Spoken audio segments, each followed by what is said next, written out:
प्रणाम प्यारे मित्रों, मैं मीरा आप सभी का खूब खूब स्वागत करती हूँ। कैसे हैं आप सब? आशा है अच्छे होंगे।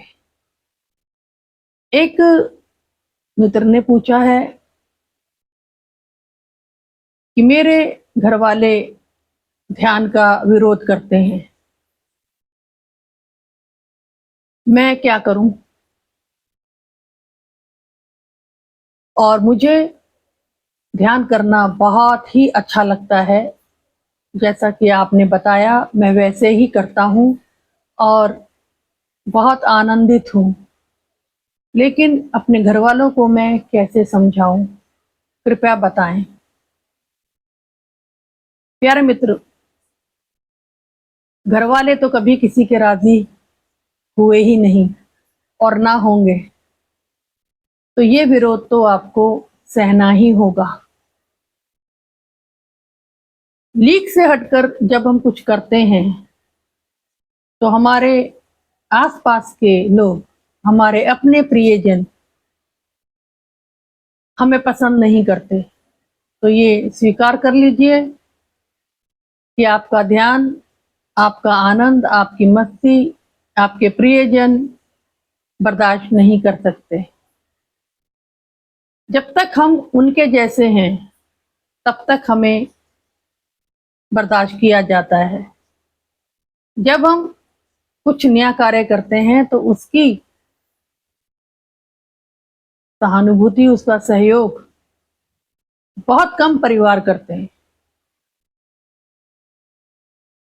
तो इससे आपको घबराना नहीं है। अगर आप आनंद में हैं और खुश रहना शुरू हो चुके हैं तो ध्यान की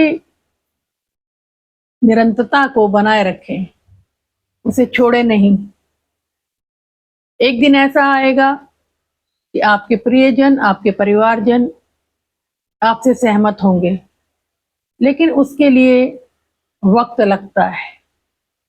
हम चाहते हैं कि जब हम ध्यान शुरू करें तो वो भी हमारी मानसिक स्थिति को समझे, हमें जो मजा आ रहा है उसमें हमारा सहयोग करें। ऐसा कैसे संभव है? आनंद तो आपको आ रहा है, उनको थोड़ा ना आ रहा है। वो तो दुख में है और एक इंसान और हाथ से निकले जा रहा है तो दुख और बढ़ गया। जो आनंद आपको महसूस हो रहा है वो आनंद आपके परिवारजनों को महसूस नहीं हो रहा। तो करुणा रखिए उनके प्रति और अपने ध्यान को बनाए रखिए। ध्यान छोड़ने की जरूरत नहीं है। अभी तक जितने भी संत हो, जितने भी ज्ञानी हो या जो हैं अभी, उन सभी का विरोध हुआ है, होता है, होता रहेगा। जिस दिन आप मृत्यु को उपलब्ध होंगे उस दिन आपकी जय जयकार होगी कि आप एक प्रबुद्ध थे, एक बुद्ध थे। उससे पहले तो बुद्धू हैं। जो संसार कर रहा है वो आप कर ही नहीं रहे, संसार से अलग हट के काम कर रहे हैं। तो तब तक तो आपकी बुराई निश्चित है। तो अब तराजू के दो पलड़े होते हैं, एक में ध्यान है, एक में आपकी निंदा बुराई है। अब चुन लीजिए आपको क्या चुनना है। अगर ध्यान से लाभ हो रहा है तो ध्यान को बढ़ा दीजिए, करते रहिए मस्ती के साथ, और निंदा को स्वीकार कर लीजिए कि ये तो मुझे प्रसाद स्वरूप मिलेगा ही। और मैं कहती हूँ कि आप उन महापुरुषों की जीवनी परिचय पढ़िए। बुद्ध है, नानक है, मीरा है, सहजो है, राबिया है, जीसस क्राइस्ट है। कितने संत हैं जिनका विरोध हुआ, जिन्हें ध्यान करने से मना किया गया, लेकिन उन्होंने ध्यान करना नहीं छोड़ा। देखिए ये ऐसा होता है, ये हमारे जन्मों की प्यास होती है। अगर आपकी प्यास ध्यान है, आपको आनंद आ रहा है, तो आप कैसे रुकेंगे? कैसे बात किसी की मानेंगे? अगर आप परमात्मा होने को तैयार हैं तो कैसे आप मानेंगे कि आपका परिवार आपको परमात्मा होने से रोक रहा है? तो जितने भी प्रबुद्ध हैं, हुए हैं, इन सभी का ऐसे ही विरोध हुआ है जैसा आपका हो रहा है। उनमें से मैं भी एक हूँ। तो इसी बात पे मुस्कुराइए, हंसिए और स्वीकार कीजिए कि ये तो परमात्मा का गिफ्ट है जो आपको मिल रहा है। इसे स्वीकार भाव से लीजिए और ये जो आनंद आपके भीतर फलीभूत हो रहा है, ये एक दिन पूरा कमल के फूल की तरह खिलेगा और इनमें से बहुत सारे लोग जो आज आपका विरोध कर रहे हैं, वो आपके पास होंगे। वो आपसे पूछेंगे, बताइए आप खुश कैसे हैं, आप आनंदित कैसे हैं, आप किस मिट्टी के बने हैं। ये प्रश्न भी लौट कर कुछ सालों बाद आपके पास आएगा। उसके लिए आप तैयार हो जाएं और क्षमा कर दें उनको जो आपका विरोध कर रहे हैं, क्योंकि वो नहीं जानते कि वो क्या कर रहे हैं। सच में वो नहीं जानते। इसी को ओशो ने कहा है, सोए हुए और जागे हुए इंसान में फर्क। हमारे अपने ही इतने सोए हुए हैं कि वो हमें समझ ही नहीं पाते। इसीलिए हर संत को लगता है कि कौन है मेरा अपना।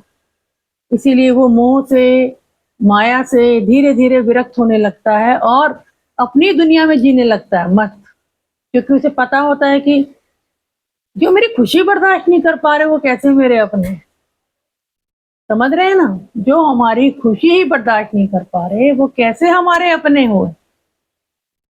तो एक समय आता है, अपना तो परमात्मा है, जो सभी ने कहा एक ओंकार सतनाम राम रतन धन पायो। पता नहीं क्या क्या वक्तव्य दिए परमात्मा के संतों ने। तो मस्त रहिए, संतों को सुनते रहिए, पता चल जाएगा कि आप सही रास्ते पर हैं। मुझे जब जब विरोध सहना पड़ता था तो मैं कभी ओशो को पढ़ती थी, कभी मीरा को सुनती थी प्रवचनों में, कभी अष्टावक्र को सुनती थी, जनक को सुनती थी, है ना। और भगवान कृष्ण को सुनिए आप, इतना विरोध हुआ उनका, कितना सम्मान किया उनका। बस वो जो उनको प्यार करते थे, उनके साथ रहते थे, उन्होंने सम्मान किया, बाकी तो सबने अपमान किया। तो ऐसे ही कुछ चंद लोग होते हैं हमारे जीवन में जो हमें प्रेम करते हैं, वही हमारा सम्मान करते हैं, लेकिन उसकी गिनती कम होती है और अपमान करने वाले मित्रों की गिनती ज्यादा होती है। उससे आप घबराइए मत, ये तो होगा। ठीक है, तो बहुत बहुत मुबारक कि आपका ध्यान सही चल रहा है। जिस विधि से मैं आपको बता रही हूँ वो करते जाइए, करते जाइए और एक दिन यही ध्यान समाधि से हम बन जाएगा। चलिए इसी के साथ ही विदा लेते हैं। हंसते मुस्कुराते रहिए और अपने संतों को अपना मित्र मानिए।